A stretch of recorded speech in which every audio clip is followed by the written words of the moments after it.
అందరికీ నమస్కారం.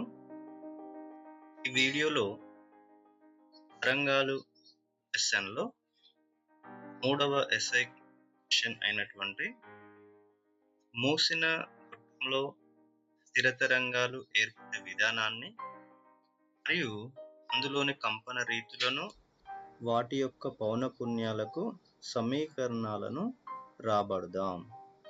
టాపిక్‌లోకి వెళ్ళే ముందు ఒక్కసారి స్థిర తరంగం గురించి డిస్కషన్ చేసి ముందుకు వెళ్దాం. మనకు తెలుసు ఇది స్థిర తరంగం. స్థిర తరంగంలో వీటిని ఉచ్చులు అంటాం. ఇవి ఆస్పందన స్థానాలు, ఇవి ప్రస్పందన స్థానాలు. ఆ విషయం కూడా మీకు తెలుసు. 2 ఉచ్చుల దూరం తరంగ దైర్ఘ్యానికి సమానం. కాబట్టి ఒక ఉచ్చు దూరం ఏమవుతుంది?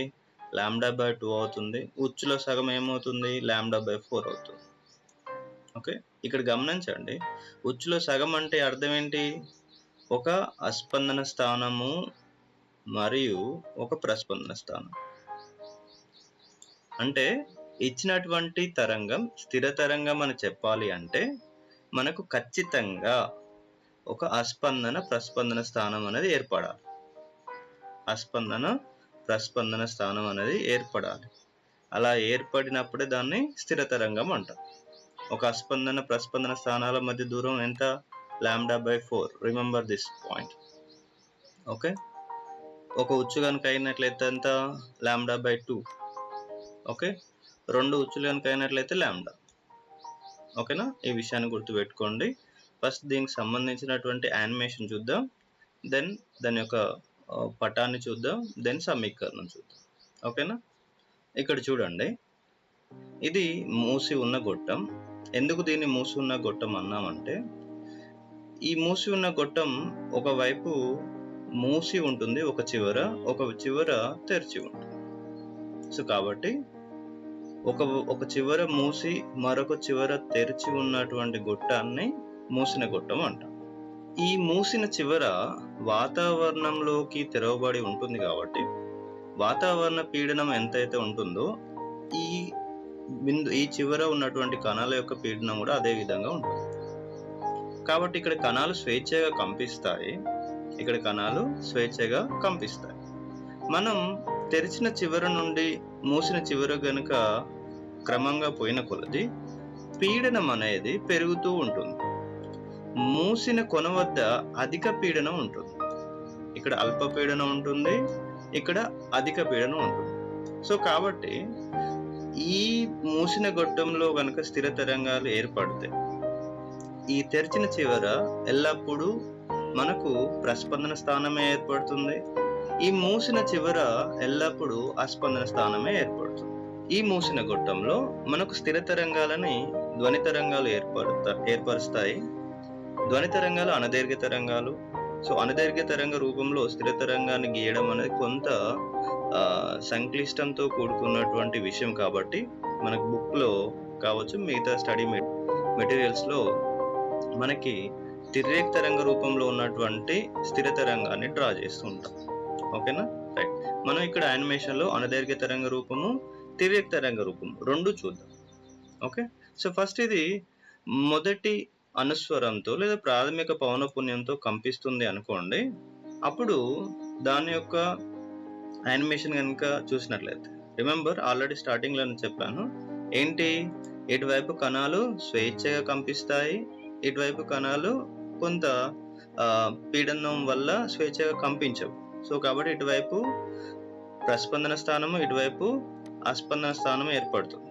ఓకే, ఆ విషయాన్ని గుర్తుపెట్టుకోండి. సో అది ఏర్పడుతుందా లేదా అనేది యానిమేషన్ మీకు సూచిస్తుంది. See here. Okay, right. చూడండి, ఇక్కడ ఉన్నటువంటి కణం, ఇటువైపు ఉన్నటువంటి కణం చూడండి. ఇటువైపు ఉన్నటువంటి కణాలు అంత పెద్దగా కంపించవు, బట్ ఇటువైపు ఉన్నాయి ఎక్కువ కంపిస్తుంది. ఎందుకు? ఇది తెరిచిన చివర వాతావరణంలోకి తెరవబడి ఉంటుంది కాబట్టి ఇక్కడ ఉన్నటువంటి కణాలు స్వేచ్ఛగా కంపిస్తాయి. సో అందువల్ల ఇక్కడ మనకు ప్రస్పందన స్థానం ఏర్పడుతుంది. ఈ చివరలో ఇక్కడ కణాలపైన పీడనం అధికం అవుతుంది కాబట్టి ఇక్కడ ప్రస్పందన స్థానం ఏర్పడుతుంది. ఓకే, దీంట్లో కూడా ఈ పీడన వ్యత్యాసం వల్లనే మనకు స్థిర తరంగాలు ఏర్పడతాయి. అప్పుడు ఇది అస్పందన స్థానము, ఇది ప్రస్పందన స్థానం. స్థిర తరంగానికి కావాల్సినటువంటి కనిష్ట రూపం అదే. ఒక అస్పందన, ఒక ప్రస్పందన ఉన్నట్లయితే దాన్ని స్థిర తరంగం అంటాం. ఓకే, ఇప్పుడు దీని రూపం ఏ విధంగా ఉంటుంది? తిరగ తరంగ రూపంలో నేను కనుక డ్రా చేస్తే సో దిస్ ఇస్ ఈ విధంగా ఉంటుంది.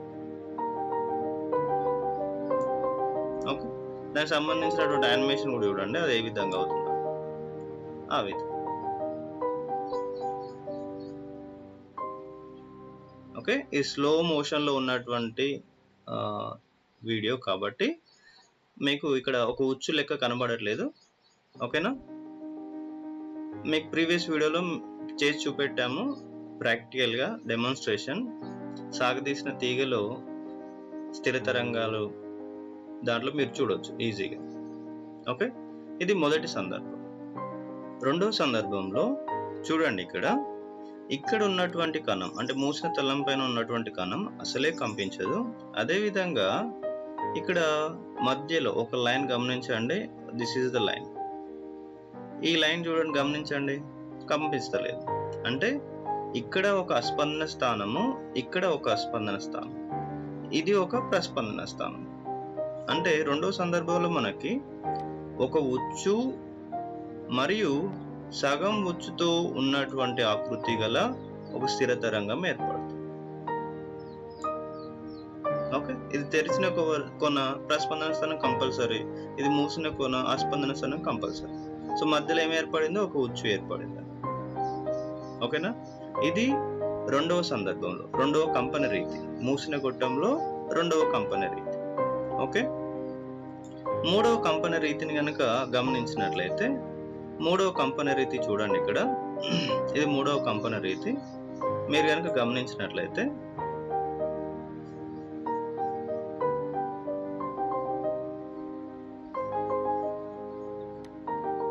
ఇక్కడ ఒక లైన్, ఇక్కడ ఒక లైన్,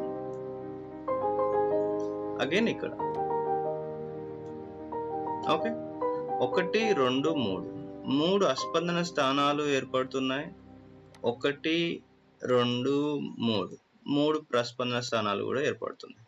అంటే అర్థం ఏంటి? దీనిలో తిర్యక్ తరంగ రూపం ఈ విధంగా ఉంటుంది.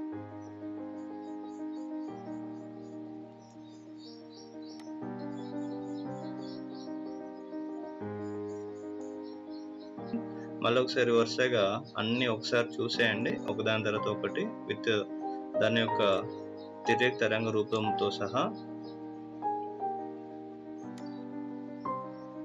ఇది మొదటి సందర్భం. మొదటి సందర్భంలో ఒక అస్పందన ప్రస్పందన స్థానంతో ఉంటుంది, అంటే ఒక సగం ఉచ్చు మాత్రమే ఉంటుంది. ఇది రెండవ సందర్భం, అంటే ఒక పూర్తి ఉచ్చు మరియు ఒక సగం, ఒక పూర్తి ఉచ్చు మరియు ఒక సగం ఉంటుంది. మూడవ సందర్భంలో 2 ఉచ్చులు ఉంటాయి, ఇంకొక సగం ఉంటుంది. 2 ఉచ్చులు ఉంటాయి, ఇంకొక సగం ఉంటుంది. ఓకే, ఇది దీనికి సంబంధించినటువంటి యానిమేషన్.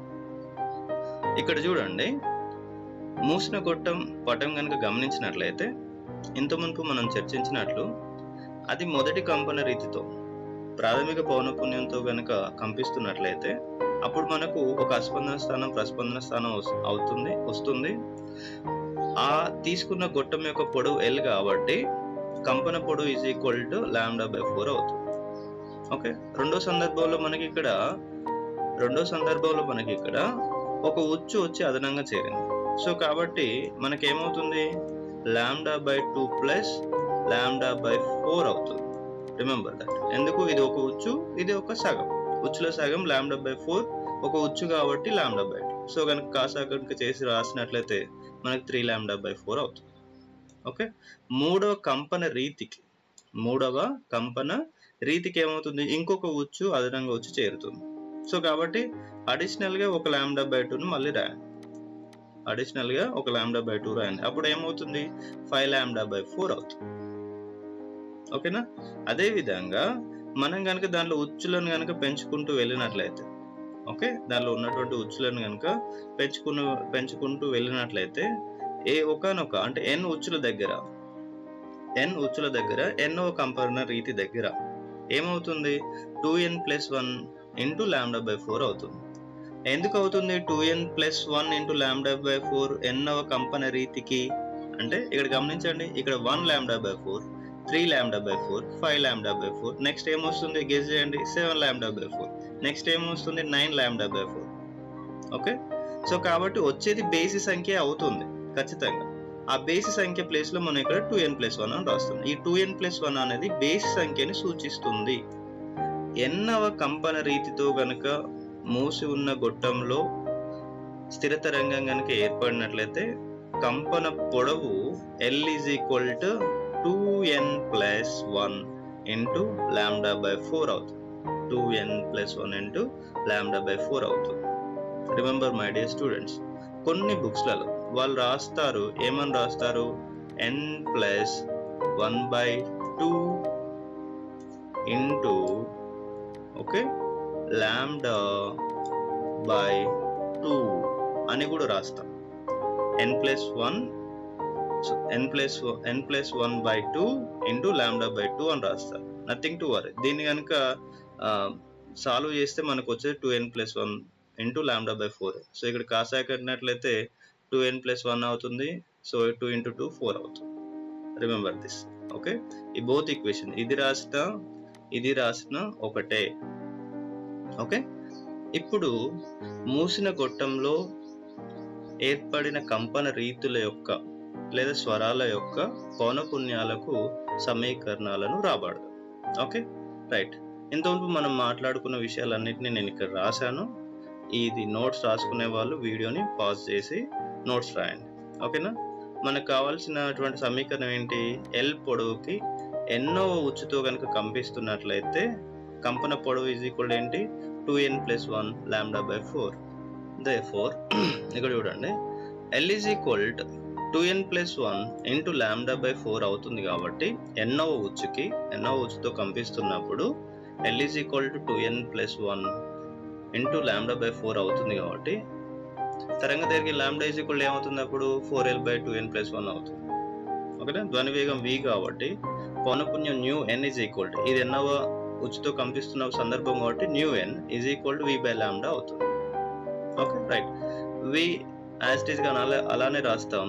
లాంబ్డాని మాత్రం రాయండి. దట్ ఈస్ లాంబ్డాని కనుక రాసినట్లయితే అప్పుడు ఎన్నవ ఉచ్చుతో కంపిస్తున్నటువంటి సందర్భంలో పౌనపున్యం n is equal to 2n+1 into v/4l అవుతుంది. ఇదే మనకు కావాల్సినటువంటి పౌనపున్యం. ఓకే, దీనిలో n సబ్స్టిట్యూట్ చేసుకుంటూ వెళ్ళండి, వివిధ రకాల పౌనపున్యాలను మనం పొందవచ్చు. సో మొదటి సందర్భం చూడండి, ఇక్కడ ఈ టాపిక్ లో మీకు అనుస్వరాలు అతిస్వరాలు అనేది ఈజీగా అర్థమవుతుంది. n is equal to కనుక 0 రాసినట్లయితే దీని అర్థం ఏంటి, సార్ ఉచ్చలేదు కదా అనే అర్థం. అంటే అర్థం ఏంటి, ఫస్ట్ సందర్భంలో నిజంగా ఉచ్చు ఉందా, లేదు, సగం మాత్రమే ఉంది, ఒక స్పందన ప్రస్పందన స్థానం మాత్రం ఉంది. That is the situation. n is equal to 0. So కాబట్టి అప్పుడు పౌనపున్యం ఈజ్ ఈక్వల్ ఏమవుతుంది, n0 is equal to v/4l అవుతుంది. ఇక్కడ n is equal to 0 రాయండి. This term will be 0, 1 into v/4l అవుతుంది. దట్ ఈస్ v/4l అవుతుంది. సో ఇదే ఫస్ట్, ఎందుకంటే కనిష్టమైనటువంటి పౌనపున్యం ఉండదు కాబట్టి దీన్ని ప్రాథమిక పౌనపున్యం అంటాం. ఇదే మొదటి అనుస్వరం అవుతుంది.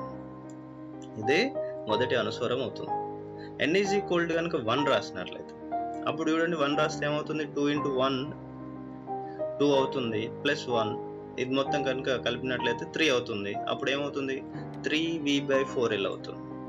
3v/4l అవుతుంది. అప్పుడు 3 ఇంటూ n0 రాస్తాం. ఇక్కడ చూడండి, ఇక్కడ దీని రెండవ అనుస్వరం అనలేదు. ఎందుకు అనలేదు, ముందు గుణిజం అనేది 3 ఉంది కాబట్టి మూడవ అనుస్వరం అవుతుంది. అదే విధంగా ఇది మొదటి అతిస్వరం అవుతుంది. మనం నిన్న వీడియోలో చెప్పాం ఏంటి, ప్రాథమిక పౌనపున్యానికి పూర్ణాంక గుణిజాలుగా ఏదైతే ఉంటుందో దాన్ని అనుస్వరం అంటాం. ఆ గుణిజం ఎంతైతే ఉంటుందో అది అన్నవ అనుస్వరం అవుతుంది. Remember that. అంటే ఇది మూడవ అనుస్వరం అవుతుంది. ఓకే, ఇక్కడ 5 ఉంది నెక్స్ట్ టర్మ్ లో. సో కాబట్టి ఇది 5వ అనుస్వరం. కానీ అతిస్వర విషయాల్లోకి రండి.